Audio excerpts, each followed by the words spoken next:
no seas vencido de lo malo, sino vence con el bien el mal.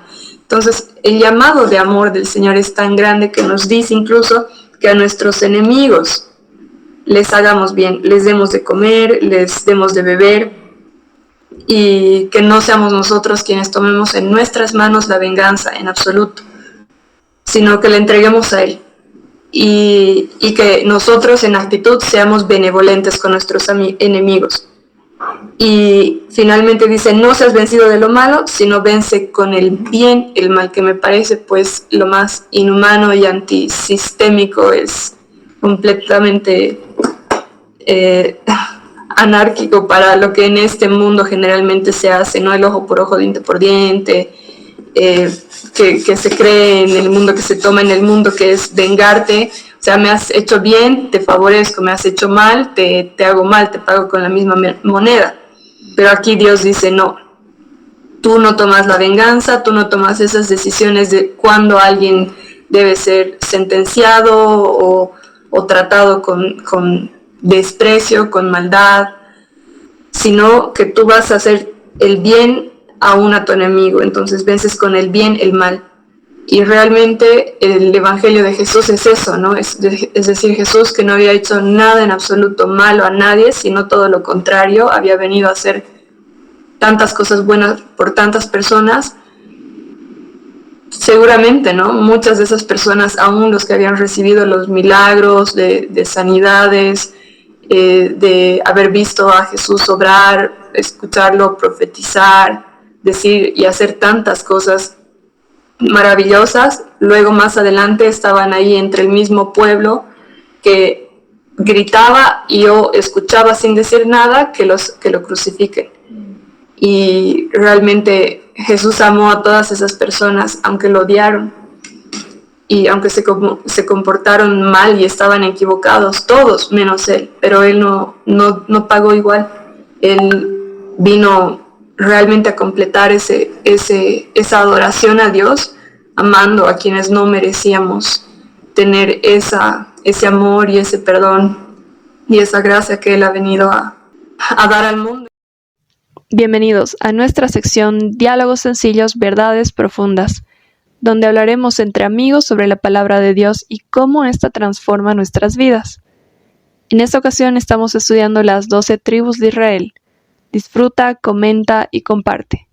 Hemos estado hablando sobre Judá, que estuvo tremendo. A mí me está encantando esta tribu, está espectacular. Me sorprende cómo está Jesús implícito en todo. No sé si implícito o explícito en todo. En cada detalle de la bendición está Jesús.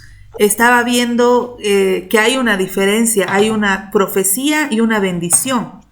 Una de ellas es la profecía dada por Moisés en Deuteronomio y otra es la bendición del Padre hacia los hijos. Como hemos explicado, dentro de esta profecía hay algunos que no entran. Ya Mafe nos ha explicado sobre el porqué y todo esto y las curiosidades, ¿no? De cómo algunos entran, algunos no entran. En Apocalipsis también algunos entran, algunos no entran. Entonces yo creo que con ese tema de las bendiciones que estamos desarrollando muy profundamente en estas clases vamos a ir entendiendo el por qué entran, el por qué no entran y todo ese sentido se va a ir aclarando de una forma más propicia a estas clases. Entonces ya hemos hablado sobre algunas tribus anteriormente, entonces ahora estamos viendo a Judá y Judá me sorprende porque es una bendición muy linda, ¿no? Y cada detalle, como venía explicando María Fernanda en la anterior clase, cada detalle muestra a Jesús, el cetro, el manto, la vid y muchas cosas. Entonces es muy lindo saber que de ese linaje ha venido después Jesús, ¿no? Así que bueno, vamos a dar inicio a la continuidad de Judá.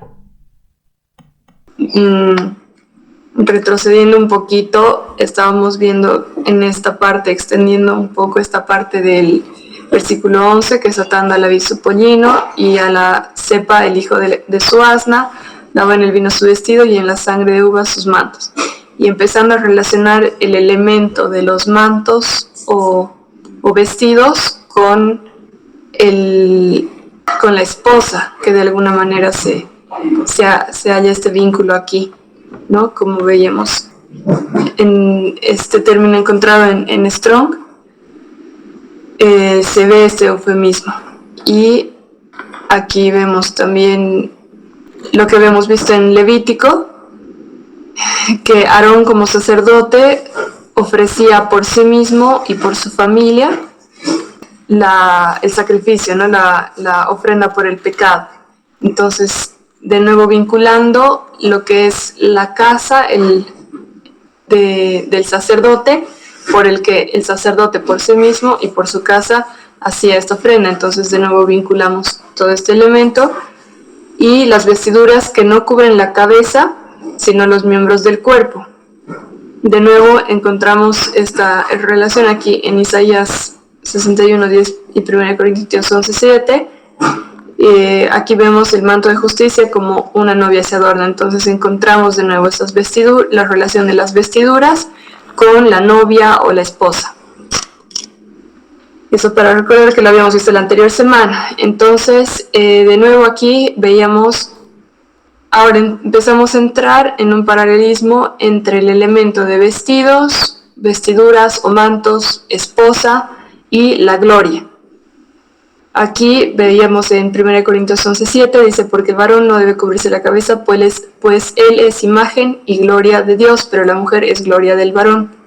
Entonces, en Isaías 61, 2-3, dice, a consolar a todos los enlutados, que entendemos que las vestiduras o el luto está hablando también de vestiduras del cuerpo, a ordenar que los afligidos de Sión se les dé gloria en lugar de ceniza, como algo que envuelve, que cubre, óleo de gozo en lugar de luto, manto de alegría en lugar de espíritu angustiado. Entonces todo está hablando de elementos que revisten, que envuelven, ¿no? Como vestidos. Y serán llamados árboles de justicia, plantío de Jehová para gloria suya. Entonces, de nuevo hallamos aquí la presencia de esto que reviste con el elemento de la gloria de Dios. Y aquí ya entrando, continuando en el mismo versículo, entrando en la parte de la gloria del Señor y su relación con la justicia. En Isaías 61:10 dice, en gran manera me gozaré en Jehová, mi alma se alegrará en mi Dios, porque me vistió con vestiduras de salvación, me rodeó de manto de justicia, como a novia me atavió, y como a novia adornada con sus joyas. Porque como la tierra produce su renuevo, y como el huerto hace brotar su semilla, así Jehová el Señor hará brotar justicia y alabanza delante de todas las naciones.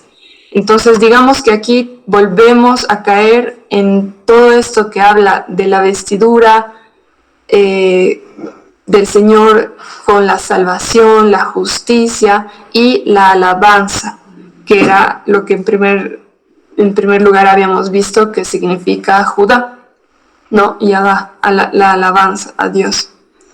Entonces aquí ya nos da la dimensión de lo que significa o de lo que vincula el revestirse de la gloria de Dios, que está relacionado, y claro, con todos los elementos que trae la salvación, la justicia y todo esto, ya en conjunto. Aquí vemos entonces si alguien puede ir a Colosenses 3 y vamos desde el 9 al 17 para que me puedan ayudar a leer.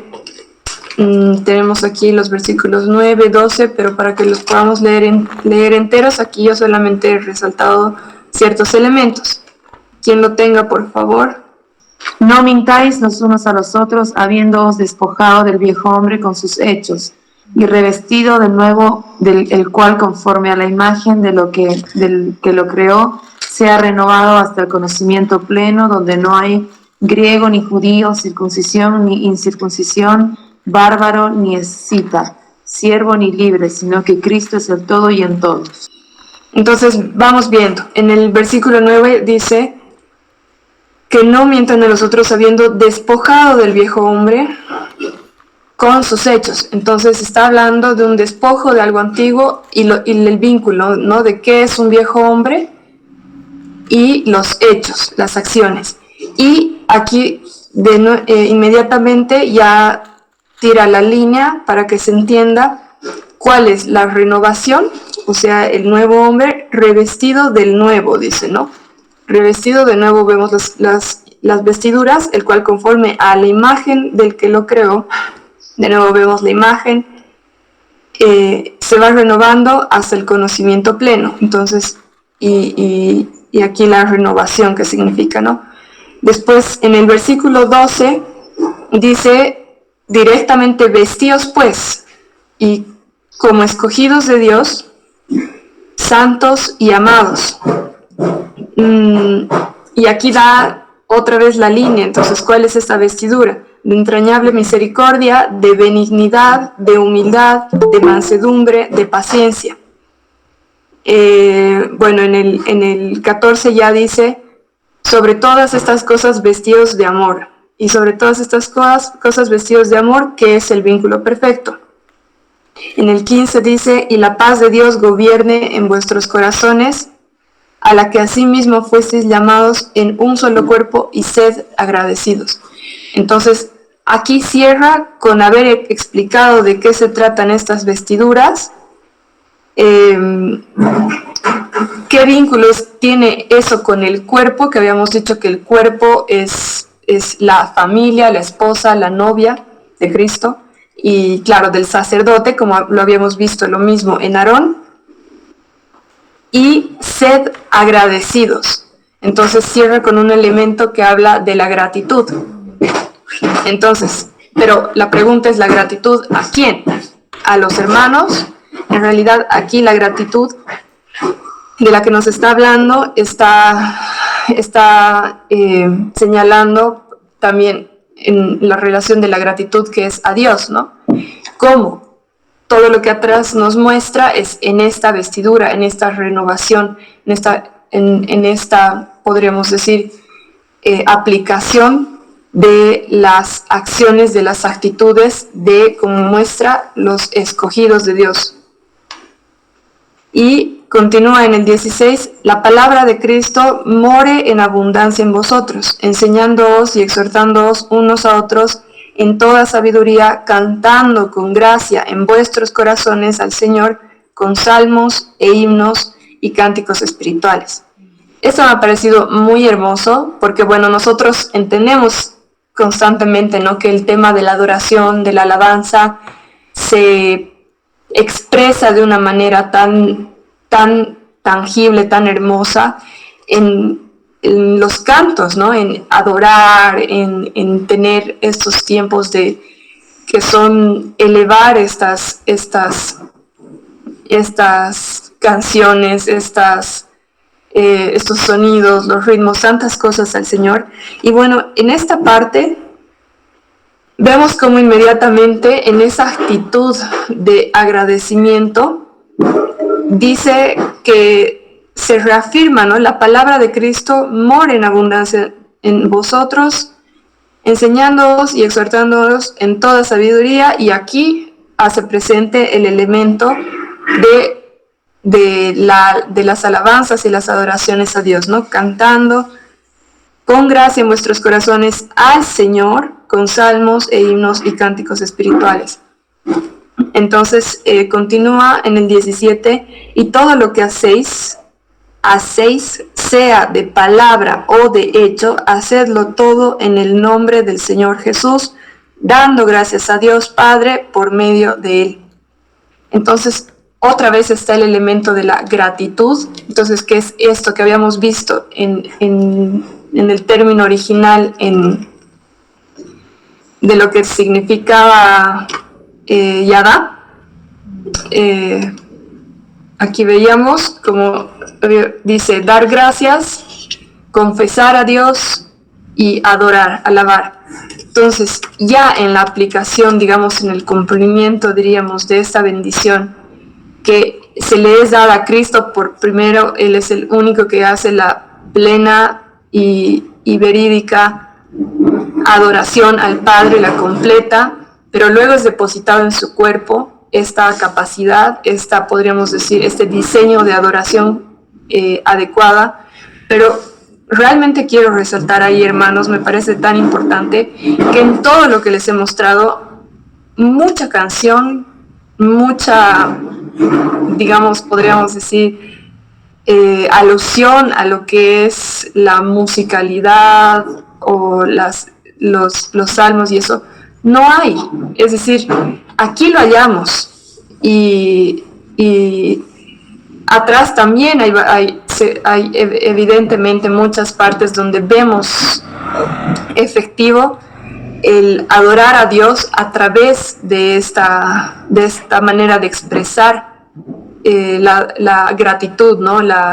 ¿Qué se puede decir? El gozo, la manifestación de un corazón que tiende hacia el Señor en cantos, en instrumentalizar, digamos, todo esto que tenemos en el corazón. Sí lo hay, no es que no, pero como ven la relación y el canon que el Señor nos da, la línea que Él nos da para entender qué es la verdadera adoración a Dios, se trata del amor entre los unos a los otros, corazones mansos, humildes, exhortarnos con amor, revestirnos del nuevo hombre. Esa es la novia, esa es la adoración y la alabanza, y que en ese espíritu y verdad de una ejecución de un hijo de Dios, de un escogido de Dios, ¿cómo se puede decir? Se manifieste, se exprese en los cantos, en las adoraciones, en los salmos, en los cantos espirituales, himnos y cánticos espirituales, como aquí dice,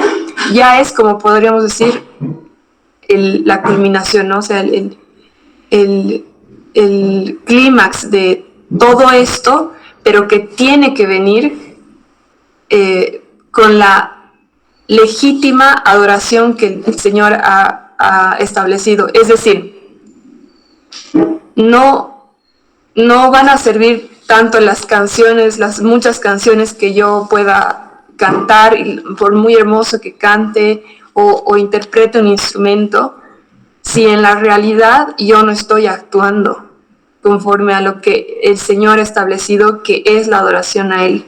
Y como aquí vemos, nos está hablando más de paz, de amor, de ser misericordiosos, benignos, pacientes entre unos y otros, perdonándonos entre unos a otros, y después recién cierra con este elemento de adoración, de expresión musical, ¿no?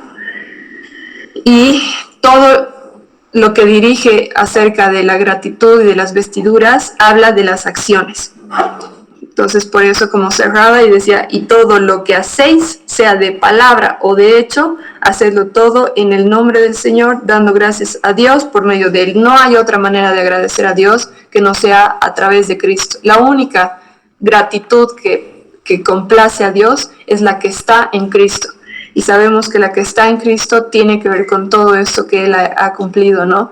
Él siendo justo, santo, no ha pecado nada, Él aún ha obrado en niveles así impresionantes de amor, de misericordia, de perdón hacia nosotros, y nos manda, como aquí atrás habíamos visto, a actuar en esa misma benignidad, en ese mismo nivel de amor, ¿no? Como la adoración correcta. Entonces, aquí, bueno, ya viene lo último de esto, como decía el término hebreo yadá, que significa alabar, reverenciar.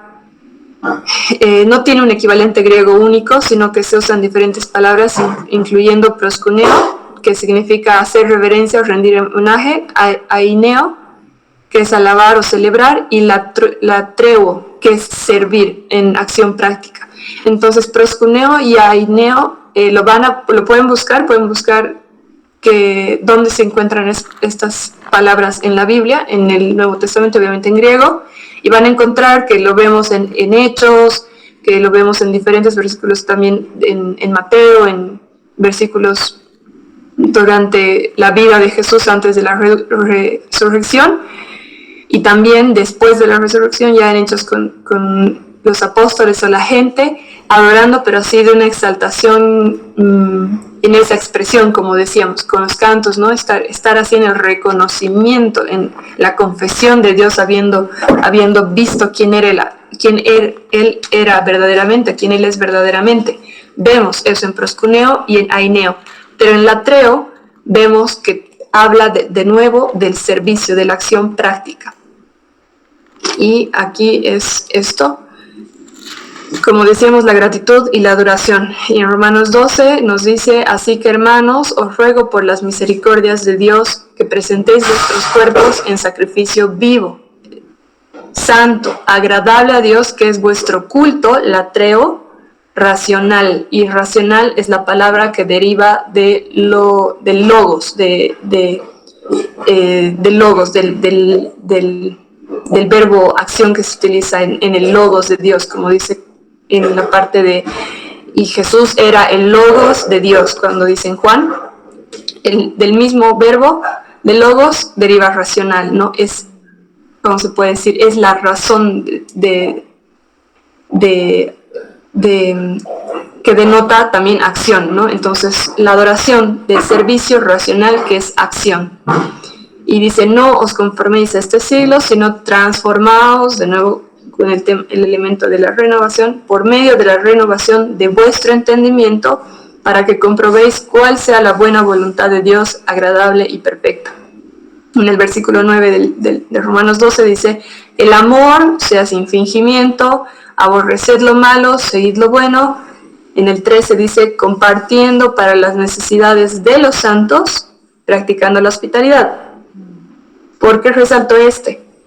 Porque aquí el Señor de nuevo nos está hablando de la línea que Él está hablando, de qué es el culto racional, qué es la adoración que Él demanda. Y Él está hablando del amor, primero así amor en general, pero da de nuevo un canon. Compartiendo para las necesidades de los santos. Los santos son todos aquellos que están en Cristo. Es cierto. Entonces habla de, ¿cómo se puede decir?, de tener un corazón para aquellos que son hermanos en Cristo, que son los hijos escogidos de los que veíamos que hablaba también previamente. Pero más adelante nos dice en el versículo 17: no paguéis a nadie mal por mal, procurad lo bueno delante de todos los hombres, si es posible, en cuanto dependa de vosotros, estad en paz con todos los hombres. Entonces, si bien hay un llamado a que podamos manifestar el amor de Dios para con el cuerpo de Cristo, en esa atención, digamos, vehemente, así como pudiendo amarnos en esa plenitud entre los hermanos, apoyándonos en nuestras necesidades y demás, pero también a la vez nos habla de que este tipo de acción racional de servir a Dios es también se extiende también a los demás hombres. En el versículo que continúa en el 19, si no me equivoco, ya entra incluso a decir a sus enemigos, ni siquiera les paguen mal por mal, ¿no? Sino que se los atienda. A ver, no sé si alguien puede verme Romanos 12, por favor. No os venguéis vosotros mismos, amados míos, sino dejad lugar a la ira de Dios, porque escrito está: mía es la venganza, yo pagaré, dice el Señor. Así que si tu enemigo tuviera hambre, dale de comer; si tuviera sed, dale de beber, pues haciendo esto, ascuas de fuego amontonarás sobre tu cabeza. Exacto. Entonces dice, y termina con: no seas vencido de lo malo, sino vence con el bien el mal. Entonces, el llamado de amor del Señor es tan grande que nos dice incluso que a nuestros enemigos les hagamos bien, les demos de comer, les demos de beber, y que no seamos nosotros quienes tomemos en nuestras manos la venganza en absoluto, sino que le entreguemos a Él. Y que nosotros en actitud seamos benevolentes con nuestros enemigos. Y finalmente dice: no seas vencido de lo malo, sino vence con el bien el mal, que me parece pues lo más inhumano y antisistémico, es completamente anárquico para lo que en este mundo generalmente se hace, ¿no? El ojo por ojo, diente por diente, que se cree en el mundo, que se toma en el mundo, que es vengarte. O sea, me has hecho bien, te favorezco, me has hecho mal, te hago mal, te pago con la misma moneda. Pero aquí Dios dice, no, tú no tomas la venganza, tú no tomas esas decisiones de cuándo alguien debe ser sentenciado o tratado con desprecio, con maldad, sino que tú vas a hacer el bien aún a tu enemigo. Entonces vences con el bien el mal. Y realmente el Evangelio de Jesús es eso, ¿no? Es decir, Jesús, que no había hecho nada en absoluto malo a nadie, sino todo lo contrario, había venido a hacer tantas cosas buenas por tantas personas. Seguramente, ¿no? Muchas de esas personas, aún los que habían recibido los milagros de sanidades, de haber visto a Jesús obrar, escucharlo profetizar, decir y hacer tantas cosas maravillosas, luego más adelante estaban ahí entre el mismo pueblo que gritaba y yo escuchaba sin decir nada que lo crucifiquen. Y realmente Jesús amó a todas esas personas, aunque lo odiaron y aunque se comportaron mal y estaban equivocados, todos menos él, pero él no pagó igual. Él vino realmente a completar esa adoración a Dios, amando a quienes no merecíamos tener ese amor y ese perdón y esa gracia que Él ha venido a dar al mundo. Entonces, aquí es realmente lo que quería cerrar con esto. Ya entramos al último versículo, para que se vea en la aplicación efectiva de lo que es Yada, de lo que es la esencia de Judá. Podríamos resumirlo, alguien que ama conforme al amor de Dios. Y uno estando en ese amor podríamos decir, ser un olor fragante cuando canta al Señor y eleva ese himno y vive una vida que es genuina en Cristo. Y digo, ahí pienso por decir un Pablo, cuando está apresado y bueno, está en circunstancias horribles. En una de esas se registra que el pozo, se cree que el pozo donde estaba apresado Pablo era un pozo donde pasaban el excremento, digamos, era el recorrido de todo lo que se desechaba de las letrinas de la cárcel. Imagínense a alguien que ha venido y ha seguido cumpliendo todo lo que Jesús le guiaba a hacer para llevar el Evangelio a las vidas de muchos, que también hacían sanidades, que también vivían todas estas maravillas y milagros, y que estando en una situación así de no haber hecho mal y habiendo sido pagado al punto de estar en una cárcel en condiciones tan horribles, se ponga a alabar a Dios cantando. Entonces verdaderamente escuchamos como en ese versículo, como tiembla la tierra y se rompen cadenas y pasan tantas de estas cosas cuando como en este caso, cuando Pablo se pone a alabar, porque esa es la adoración en el espíritu y en verdad. Uno que ha cumplido y que camina conforme a la adoración de Cristo, y literalmente la tierra tiembla. Entonces me pareció muy hermoso ver cómo todo terminaba cayendo en este diseño de lo que es la adoración de Dios, y cómo esta adoración probablemente ni siquiera suena así tan ventajosa para uno personalmente. No es fácil amar a ese nivel, pero ese es el cómo se ama al prójimo, cómo se ama a la novia, cómo se es parte de ese cuerpo, de ese amor a los hijos de Dios, al cuerpo de Cristo, y a los hombres de la tierra aún rechacen a Cristo. Y finalmente en el versículo 12 de la profecía de la bendición para Judá, tenemos que dice: sus ojos rojos del vino y sus dientes blancos de la leche. Aquí lo único que he destacado, porque bueno, realmente da hasta para extendernos en esta parte, pero solamente para poder tener ciertos paralelismos de su cumplimiento. los he hallado en esto que exponen con la coloración, ¿no? Porque de repente en este versículo resalta el poder hacer una inclusión de elementos que hablen de coloración. Entonces, aquí dice, en sus ojos rojos del vino, busque que esta palabra de rojo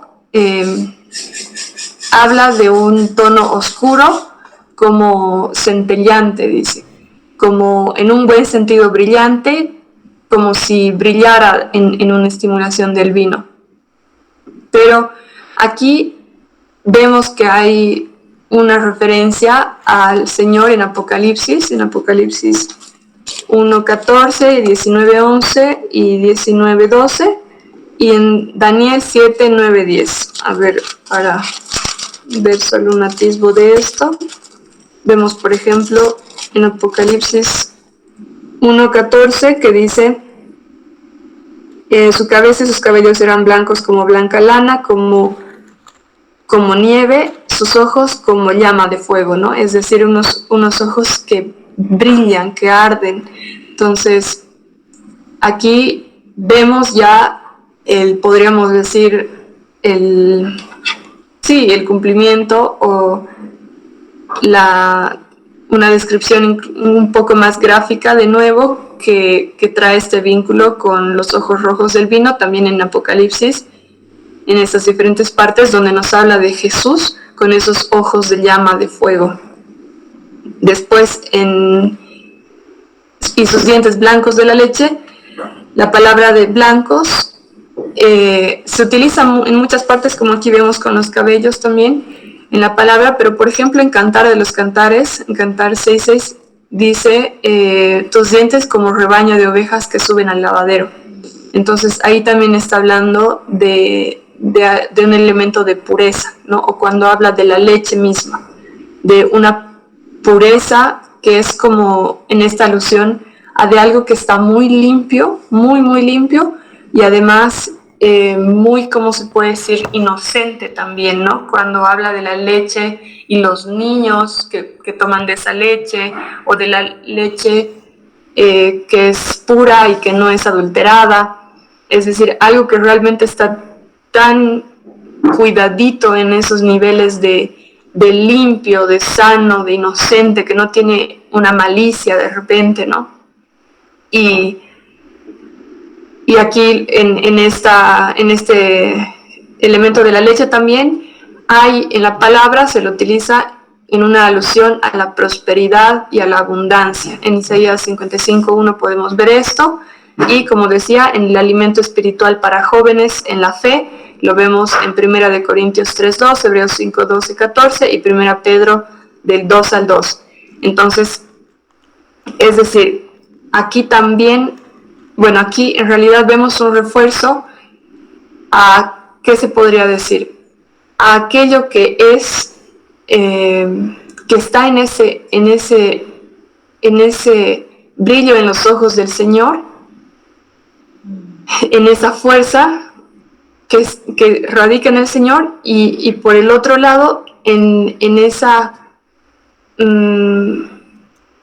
pureza, en esa limpieza, en esa así inocuidad y hasta genuinidad, como algo muy genuino en el comportamiento por decir, de los niños, ¿no? En lo de blancos, en la leche, en algo que no se ha corrompido, es decir, en lo que es verdadero y puro, por ejemplo, ¿no? También cuando el Señor habla de todo lo que no se ha corrompido, que no esté leudado, por ejemplo, es decir, no añadir cosas que son extra para que algo no tenga esa corrupción, esa impureza, no se pudra.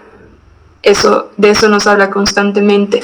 Y en esta parte de la leche y de lo blanco, y eso más o menos a eso también es la alusión. Y muchas veces de eso también nos está hablando de la palabra misma, de cuando, como habla del alimento espiritual, esta leche, que no es adulterada, es entender que las profundidades de la palabra sin añadirle cosas. Y externas, ¿no? Específicamente también en el libro del Apocalipsis el Señor dice en una parte que que habla de una manera negativa, se molesta con aquel que fuera a añadirle algo a este libro, dice, ¿no? Y es eso, es entender lo que el Señor está diciendo como el Señor lo está diciendo en su palabra y aplicarlo como es, ¿no? Y realmente atesorarlo también de esa manera. Y eso nos dirige a la justicia, eso nos hace actuar y comportarnos como los niños de los que él habla todo el tiempo, ¿no? De que quienes reciben con un corazón sincero, puro y lleno, y manifestarlo de esa manera también. Entonces hay el contraste del fuego rojo y esa fuerza que es en Dios, pero para que en nosotros el producto sea esa pureza, esa inocencia, esa humildad, digamos, así como la de un pequeño que recibe ese alimento de la leche y es prosperado también. Entonces, bueno, con eso ya cerramos la profecía de Judá. Es que está tremendo. Realmente, mientras hablaba, hacía algunos apuntes, pero quería preguntarle algo a Mafer acerca de lo que habló del logos, que tiene que ver con la raíz de una palabra, que no me acuerdo ahorita el nombre, y justamente quería ver si había relación. Primero, entender que esta palabra logos, qué es lo que, cómo se relaciona con esa otra que no me acuerdo, para ver un verso que ella también mencionó hace un momento. ¿Cuál era la palabra Mafer que tenía que ver con adoración, proskuneo, y el otro? No me acuerdo cómo se llama. Allá es del término culto racional, es la palabra lógicos del Strong 3050, y este lógicos deriva de logos. Vi en la relación con este verso de Apocalipsis 9, cuando mencionas acerca de los ojos, ¿no? De los ojos con vino, y habla de sus ojos son llamas de fuego y hay muchas diademas sobre su cabeza, donde tiene un nombre escrito el cual nadie conoce sino él mismo. Y más adelante dice: está vestido de ropas empapadas en sangre y su nombre es el Verbo de Dios. Y los ejércitos celestiales vestidos de lino fino, blanco y limpio los seguían en caballos blancos. Y a medida que voy leyendo, digamos, pasajes de Apocalipsis, de Gálatas, de Mateo, por ejemplo, que hablan de las vestiduras, y se relaciona tanto con lo que es la alabanza, la adoración, y hay mucha tela que cortar. Es muy tremendo ese tema. Bueno, eso quería saber. Gracias, Fer. Esta posición de proskuneo es la posición de cuerpo en tierra. No precisamente. En realidad, hasta donde había visto, proskuneo es la posición en la que uno besa la mano del amo. Y bueno, sí es una reverencia, es inclinarse, pero como tomando la mano y besando al amo. Esa era la alusión que yo he hallado. Qué lindo, está muy lindo esto, y me sorprende cómo Judá muestra la verdadera alabanza. Me sorprende cómo todo lleva al conocer la verdadera adoración. Vale la pena un poco que se pueda hablar de esto ahora, aquí en este momento, porque aquí hemos visto cómo es una verdadera adoración real, y cómo a Dios le agrada esta adoración. Muchas veces nosotros como cristianos, incluso en las iglesias, no hay una adoración verdadera hacia el Rey. Y no me refiero a que si haya unción, no haya unción, me refiero a las adoraciones que se cantan. Muchas adoraciones son llevadas al yo, llevadas a dar dar prioridad a la persona, a dar prioridad al cómo me siento, al cómo Dios me ha llenado y lo que me hace sentir esto. Y ahí estamos ya perdiendo el hilo a lo que es una verdadera entrega, ¿no? Porque yo pienso que una verdadera entrega es una adoración que glorifica a Dios en todo tiempo. Dar el nombre de Dios, explícitamente nombrar su nombre, a Jesucristo, a Dios. Y muchas veces estamos tomando en las iglesias estas adoraciones de lo que es el yo. ¿Cómo me siento yo con esto? ¿Cómo Dios ha transformado mi vida? Y no digo que está mal, ¿no? No está mal ver cómo Dios ha transformado mi vida y dar testimonio de esto, es precioso, ¿no? Incluso ayuda a muchos otros hermanos o personas que necesitan saber. Pero pienso que el tiempo de ministrar al Señor debe ser un tiempo de darle a Él toda la gloria, a Él toda la honra y hablar de Él y entronar al Rey. No entronarnos a nosotros ni ponernos como protagonistas de una adoración que ministre al yo, ¿entienden? O a los elementos, al fuego de tu presencia, a la atmósfera que tiene la unción. En realidad eso no es, el Dios es el que tiene la unción. El aire no tiene la unción. La atmósfera no tiene la unción. Dios transforma todo eso y Él es el que tiene la unción, derrama, nos da la unción a nosotros porque estamos nosotros con Él vive en nosotros, ¿no? Jesucristo vive en nosotros. Entonces eso es lo que se debe exaltar en una verdadera adoración. Y muchas veces nosotros estamos dejándonos llevar, ¿no?, por este tipo de adoraciones y se ve en muchas canciones populares o de moda que se cantan. Y vemos que no es algo que glorifique realmente a Dios. Dentro de la iglesia, ¿verdad? Sí, yo creo que sí, o sea, por ejemplo, si hablamos en la iglesia, para la iglesia, si vamos a ministrar adoración y alabanza, es dar tributo, entonces es netamente eso.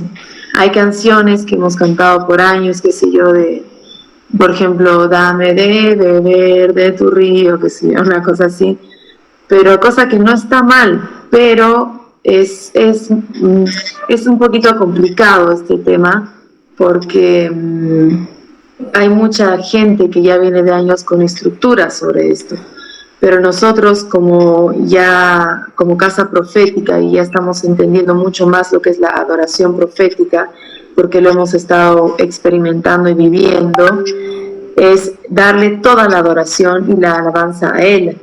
Dar alabanza significa dar tributo. Entonces, Dios eres tú, Dios Todopoderoso. Por ejemplo, hay una canción antigua que dice, Señor, llévame a tus atrios, al lugar santo. Entonces, esas canciones sí son para la congre, ¿no? Pero hay otras alabanzas que son muy lindas, pero son testimoniales. Por ejemplo, gracias Dios por sacarme de la oscuridad, o yo estaba perdido, me encontraba en tal lugar y tú me sacaste. Eso es darle agradecimiento a Dios, no es darle exclusivamente tributo y honra y alabanza, pero sí dentro del agradecimiento a Dios también uno lo está honrando, ¿no? Pero esas canciones son más almáticas. No digo que están mal, pero son más canciones que vienen de tu alma, que las puedes cantar en tu intimidad, o es como o cuando te pones a orar y le das gracias al Señor por todo lo que ha hecho en tu vida. O sea, no está mal, pero sí hay que tener mucho tino al momento de qué sé yo, de qué se va a ministrar en el altar para el pueblo. Sí, bueno, en esto igual, como dice Mel, yo también veo que si nos vamos a ver en los salmos, también en algunos elementos, claro, esto que dice, que David empieza diciendo, Señor, tú hiciste esto, y es en esa actitud de gratitud también, que no está mal, como dice Mel. Es decir, es bueno también tener en momentos ese reconocimiento de Dios, de lo que hizo Dios, y agradecerle y estar en esa actitud de reconocimiento y honra y gratitud, porque es verdadero, es genuino, es importante. Pero luego está también el hecho de que uno tiene que alabar y honrar a Dios por quién es Él. Aún, por eso sacaba el ejemplo de Pablo también, en que Pablo estaba en una letrina de cárcel, en un lugar horrible. Entonces, si digamos él no tenía en ese momento, por decir, entre comillas, motivos para decir, Señor, tú me hiciste esto tan bonito, me salvaste, estaba en un lugar terrible, digamos que no venía tanto al caso hacer un agradecimiento por el dónde o cómo estaba de repente, pero es que Pablo no se enfocó en alabar a Dios por su situación, por su contexto, sino por quien Dios era, simplemente, y eso es lo que quebró todo. Pero a lo que realmente me parecía lo más vital del enfoque de todo esto que se halla, es que la adoración y la alabanza, como la conocemos hoy en día, musical e instrumentalmente hablando, es una manera de expresarla. Eso es a lo que me dirigía con todo eso que les he mostrado. De todo lo que hemos hallado, sí hay en el Nuevo Testamento, como veían en esta parte, vínculos entre el cómo se adora y cómo se canta, se expresa en esta manera de manifestar esa adoración y esa alabanza a Dios. Sí hay un vínculo con la musicalidad y la instrumentalización, pero es lo más breve, digamos, en esta parte de lo que se muestra en lo que Dios nos habla de cómo es la adoración verdadera y la alabanza verdadera. Él habla de las acciones antes, o sea, es decir, tu corazón en una vida de adoración es tu culto racional, es amar a tus hermanos, ser benigno, ser manso, ser humilde, todo eso. Y en ese corazón, en esa verdadera, esa es la adoración en espíritu y verdad, uno ir a proferir estos cantos, himnos, salmos espirituales y todo eso. Eso es lo que mueve montañas, rompe cadenas y todo, como fue en el caso de Pablo, como les mencionaba. Antes que nosotros a veces pensamos que es de la manera inversa. Uno canta y por efecto, por así decir, digamos, mágico, la canción va a hacer estas cosas. Es que en realidad para la adoración para el Señor es eso. Es decir, como nos dice igual con las ofrendas en algún versículo, si tú vas a ir a depositar tu diezmo, tu ofrenda, creo que dice, primero arreglate con tu hermano. Y es que para el Señor lo que importa es tu corazón. O sea, es antes esa ¿qué se puede decir? Esa precisión en esa posición en la que tu corazón está genuinamente. Yo no voy a mover nada, o es decir, nada es movilizado si es que yo voy a cantar con la voz más hermosa y con la interpretación más hermosa, si es que acabo de salir de gritarle en mi casa a mi familia, de maltratarlos, de ser hipócrita, de no haber tenido actos de misericordia con otras personas y con mis hermanos y hermanas, estar peleada, dividida, chismeando, rajando para la gente y en actitudes de doble ánimo y tantas cosas, ¿no? Tantas cosas que pasan día a día. Entonces, y voy y canto hermoso, no mueve nada, no significa nada. Esa no es la adoración en espíritu y en verdad, esa no es la alabanza que busca y pide Dios, en lo que aquí está más o menos siendo señalado. Y bueno, una de las claves que mencionó Mafer es este verso, ¿no? En Colosenses. Yo creo que aquí se resume de manera perfecta lo que significa la alabanza y la adoración en la iglesia. Y bueno, por ejemplo, si vemos el verso 16, que es muy interesante, ahí habla del Logos, ¿no? El Logos del Mesías vive en vosotros, haciendo referencia a ese sacrificio vivo, ese culto racional del que mencionaba, transformando nuestras mentes en Romanos 12. Que vive en vosotros ese Logos, con toda sabiduría, enseñándoos y amonestándoos los unos a los otros, con salmos e himnos y cánticos espirituales, Y bueno, todo lo que Pablo escribía en sus cartas justamente era eso, ¿no? Era vaciar ese logos que tenía para amonestar suavemente, que es la traducción, y enseñar en sus cartas. O sea, todo lo que Pablo ha escrito venía, y tenemos que ligar siempre, vestiduras con justicia, vestiduras con alabanza. Entonces, lo que Pablo hacía básicamente era alabar, ¿no? En el servicio a la iglesia, el sacrificarse en todas las cárceles, en hambres, en naufragios. Todo lo que vivió él ha sido un sacrificio vivo, para que precisamente ese logos viva abundantemente en él y pueda amonestar y enseñar a la iglesia, y eso en sí ya era alabanza a Dios, ¿no? Eso es lo que dice. Y obviamente está la otra parte, el cántico de agradecimiento. Entonces, vemos cómo se abre mediante esta exposición de fe lo que nosotros entendíamos antes de lo que era adoración, alabanza, a lo que ahora significa, ¿no? Obras de justicia. Y hay varias partes que mencionan, ¿no? Eso de la justicia, como ese vestido de la novia, y cómo la alabanza, vistiéndonos de justicia, hace que haya una intimidad. De eso habla en Apocalipsis, cuando habla de las bodas del Cordero. Dice que Él extiende su morada cuando nosotros estamos, ¿no?, ataviados de esas obras de justicia, y ahí es cuando entramos en intimidad, y ahí es donde entra el punto de adoración, de intimidad con Dios, cuando nuestras vestiduras son las adecuadas, ¿no? Entonces ahí se rompe cualquier barrera que pueda haber para poder estar conectados con el trono. Incluso, hermanos, de vestiduras, es necesario también tomar este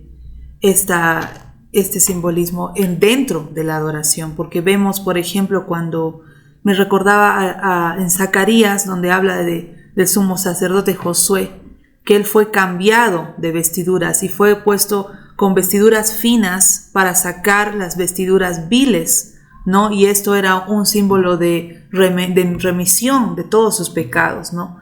Lo que pasa antes de que haya un suceso. Entonces, es tremendo esto de las vestiduras. Y también algo que me llevaba a reflexionar, este tema de la verdadera adoración, todo lo que dijo Maffer, muy cierto, ¿no? Muy cierto con la verdadera adoración.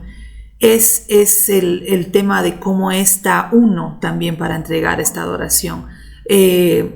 Como decía Maffer, no sirve de nada si estamos en disensión con nuestro hermano, nuestro prójimo, y aún con nuestro enemigo, ir a rendir adoración, ¿no?, al Señor. Esa adoración es tratar bien, adoración es lo que dice Colosenses, adoración es ser genuino, amar al prójimo. Y ahí esto me lleva a desglosar algo que comentaba el otro día con mi familia. Decía, la verdadera revolución que Jesús hacía era hacer el bien. Y en estos tiempos que estamos pasando temas tan fuertes a nivel social, a nivel mundial, en todos los ámbitos de la sociedad, es una verdadera revolución, es ir con el bien, hermanos. Es hacer lo contrario a lo que te dice el sistema que hagas y hacer el bien en lugar de hacer el mal.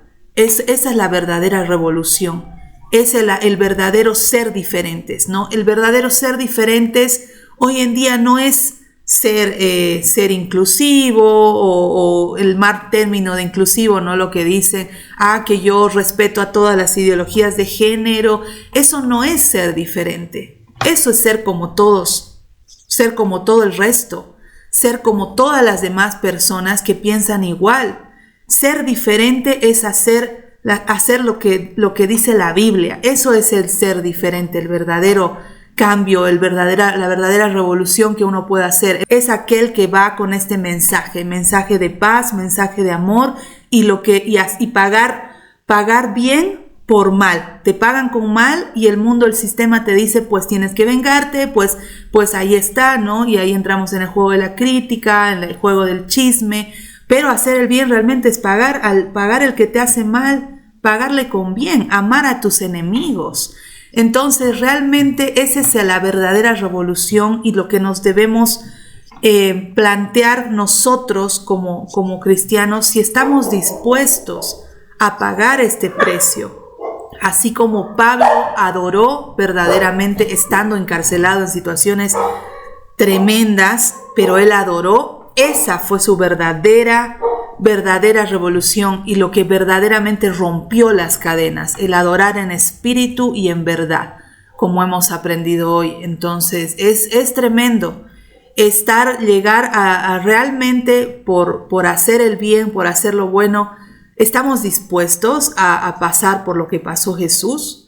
Muchos por ahí decimos, sí, queremos ser como Jesús, somos seguidores de Cristo. Cristo fue azotado, Cristo fue escupido, Cristo fue burlado, Cristo fue crucificado y era inocente. Y por los suyos, ni siquiera por los enemigos, por los suyos, por los mismos cristianos, ¿no? Los que lo llevaron a todo esto, los fariseos.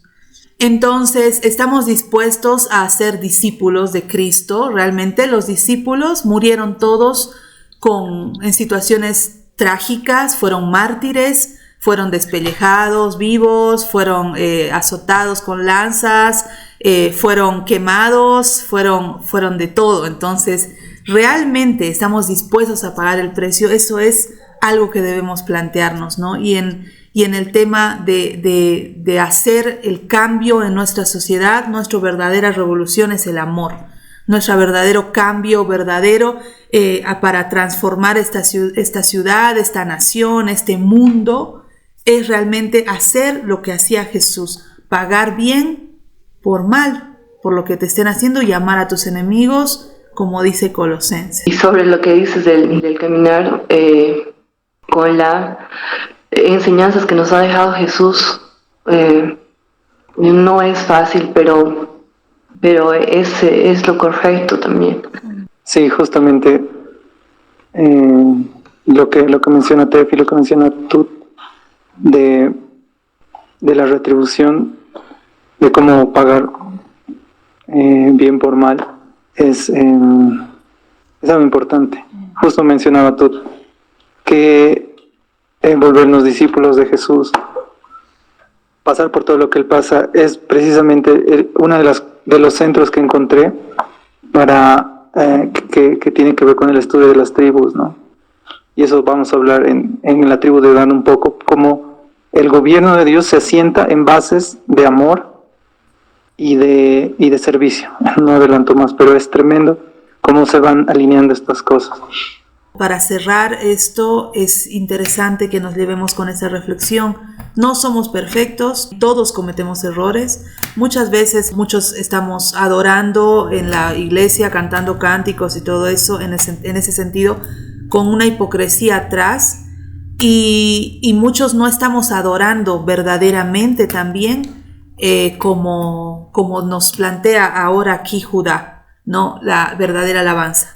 Entonces, no estamos para juzgar a nadie, sino para que esto sea una reflexión de decir cómo podemos ser transformados, de decir yo quiero ser transformado, aún puedo ir y arrepentirme ante el Padre y comenzar a vivir una vida en continua alabanza, dándole gloria al Señor con todas nuestras acciones, con nuestro prójimo, con nuestros amigos, con nuestros enemigos, con los que amamos, con los que no tanto. Dios nos manda a amar, entonces, porque Él nos amó primero.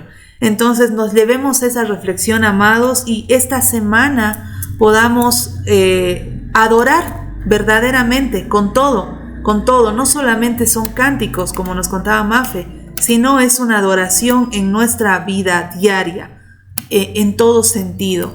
Entonces vayamos y practiquemos esto, ¿no? Entonces ese sea el desafío para esta semana. Entonces nos vemos la siguiente clase y no se lo pierdan y nos estamos viendo entonces el próximo sábado, amados. Amén, bendiciones.